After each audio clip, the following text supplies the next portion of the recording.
Today is April 5th, 2024. I'm David Berlin. This is the Blockchain Journal podcast coming to you from nft.nyc. It's a conference taking place on the west side of Manhattan. And standing with me is Cody Carbone. He is the Chief Policy Officer at an organization called the Digital Chamber. Cody, thanks very much for joining me in the Blockchain Journal podcast. Of course. Thanks so much for having me. Yeah, it's great to have you. We've met before at the DC Blockchain Summit, where the conversation is all about regulation and lawmaking, blockchain and crypto, where these things meet, how we get past some of the sluggishness in lawmaking that's been taking place over the last... Way to say it. The sluggishness is a nice way to say it. That's pretty much the case, and we'll get into that. I want to talk a little bit about how that affects enterprise adoption.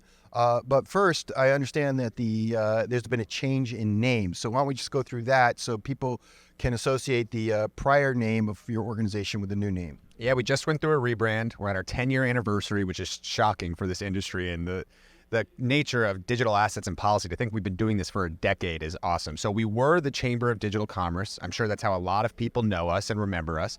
But everywhere we'd go, especially on Capitol Hill, people always referred to us just as the Digital Chamber. They'd always shorten it themselves. So we said, you know what? Why don't we just lean into it? We are the Digital Chamber. We represent so much more than digital assets. We represent blockchain companies, financial institutions, payment processors, NFT companies, consumer brands. Why don't we lean into it and embrace it that we are just a digital chamber? And so that is the new name. Okay, and you're based in Washington, D.C., so that's kind of cool because you're right there with rubbing shoulders with all the lawmakers and the regulators and where the action is taking place. What's the mission of the Digital Chamber? It's very simple. We want clear, common sense rules for this nascent technology. We want to make sure that any company that's interested in getting involved in this space can do so safely and that the regulations don't stifle innovation. Blockchain Journal is very much about enterprise adoption of blockchain as an application platform. We're not so much about what's going up, what's going down, crypto, retail investing, who's going to jail, who's not going to jail. We're really about how can blockchain as a platform drive new and improved business outcomes. You talked about these companies that are interested in maybe using blockchain that you represent, a subset of some of the organizations you represent.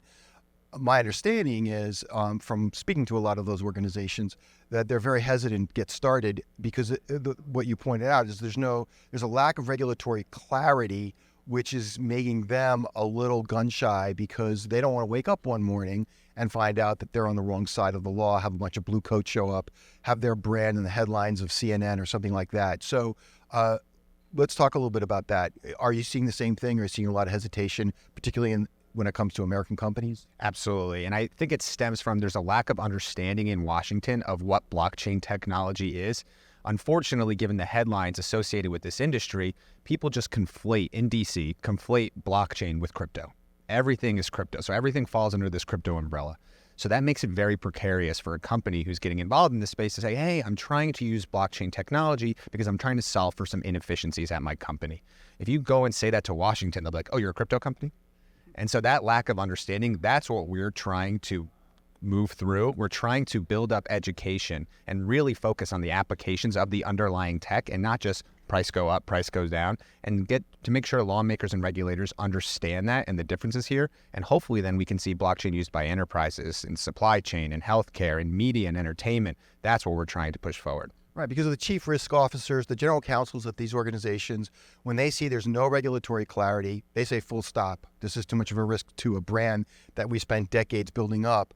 And that's clearly an issue. But let's go back to that sluggishness. You said you've been doing this for 10 years now. Here we are in 2024, and there's been very little progress in the way of new laws along the lines of what we've seen happening in other international jurisdictions. The EU, where they have MiCA, or where even within the EU, different countries have actually established additional guidelines. That clarity, it's not that enterprises don't like laws or don't like regulation. Some of them are anti-regulation. They prefer a lighter hand from government, but they just want clarity because then they know where the guardrails are. So how long has it been, this 10 years that you've been doing this? What's taking so long? That education piece. Still so many lawmakers and policymakers don't understand the use cases of blockchain technology, and I think that's finally starting to change. We had over 100 bills that reference blockchain introduced last Congress. I think there's a perception from a lot of folks in industry that like, oh, a bill was introduced, it's going to become law. Let's move quickly. It takes a lot of time, and it's a lot of effort to move something on Congress and Capitol Hill. So we're finally getting there. We have these bills that are introduced. We're starting to see lawmakers champion the use cases for this technology. And so I think if you look towards the future, in the very near future, and hopefully early next Congress, we'll start to see that regulatory clarity come in place. We'll start to see the legal frameworks developed from Congress and adopted in the U.S. because we don't want to lose out. And that narrative that we're losing out and that other jurisdictions, as you alluded to, are moving ahead, that irks lawmakers in the U.S. They're used to the U.S. being, the leader in technology, the leader in capital markets. They don't want to fall behind. And so we're finally starting to see that momentum carry. So do you think we're going to see something, break in the logjam this year, something significant? I don't think this year. I think the fact that we're already in an election year, everyone is going to their partisan camps. People are going back home to their districts and states, and they're running for re-election. I think it's really tough to find time in the legislative calendar to move something this year. However, we're creating the foundational pieces. We have bills that are introduced, that are being debated, that are moving through committee, that are hopefully going to get time on the House floor, maybe not both in the House and Senate, so it won't go to the president's desk, but we are going to see clarity soon, I think early next year. You talked about the grouping of crypto with blockchain, which I say is a fairly good observation. I'm seeing that as well. Should those two things be put on completely separate tracks, and is there a way to break them apart in a way that you can regulate blockchain without necessarily regulating crypto and vice versa? Absolutely. I mean, crypto should be regulated as a financial product. That's what it is. Whether it's a store of value or a medium of exchange, it is a financial product and should be regulated as such. Whether it's the SEC or the CFTC or Treasury, that's a debate that's being had right now. Blockchain technology, this is just back office technology. These are the underlying rails that should be regulated like the internet, like software. And so I think they completely, in terms of the regulatory treatment, should be separated. And that's what we're trying to educate on. Let's talk about the applications and use cases of blockchain to solve for those inefficiencies that enterprises are dealing with on a daily basis. We don't need to have that conversation on price go up, price go down. That scares so many lawmakers because we're talking about money. When you take money out of the conversation and you talk about the underlying rails, it becomes a lot easier to digest, and hopefully that regulatory treatment will be disparate. What about educating the enterprises? Because there are CEOs and people who see the same headlines and they say, oh, I just saw somebody go to jail. I saw a scam. I don't want any part of that. So forget blockchain as a means of driving new efficiencies, as you talked about, or maybe unlocking some new business opportunity that was not available to them through some previous technology. How do we get them on board? I think the enterprises are being forced to get educated on it themselves because of the market. You look at, one, the price is going up, but you look at the technology being used across all the different industries and to see that how like Walmart using a blockchain for their supply chain and how it brings transparency and how it's saving them money. Any business out there, any enterprise who says, whoa, they're saving money by using blockchain, I'm interested in that. So I think that's starting to happen. Part of our job is, yes, it's educating Capitol Hill and the policymakers. The other part of our job is educating the enterprises, educating the community on why this technology should be adopted, why it should be developed for every enterprise, no matter what industry you're in. So that education aspect for the private sector is critically important, and so we're focused on that as well.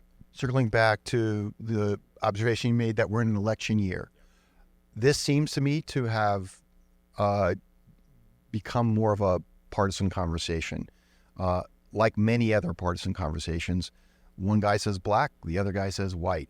And they're only saying black or white just to be the oppositional force to the other party. Has that overshadowed this whole conversation?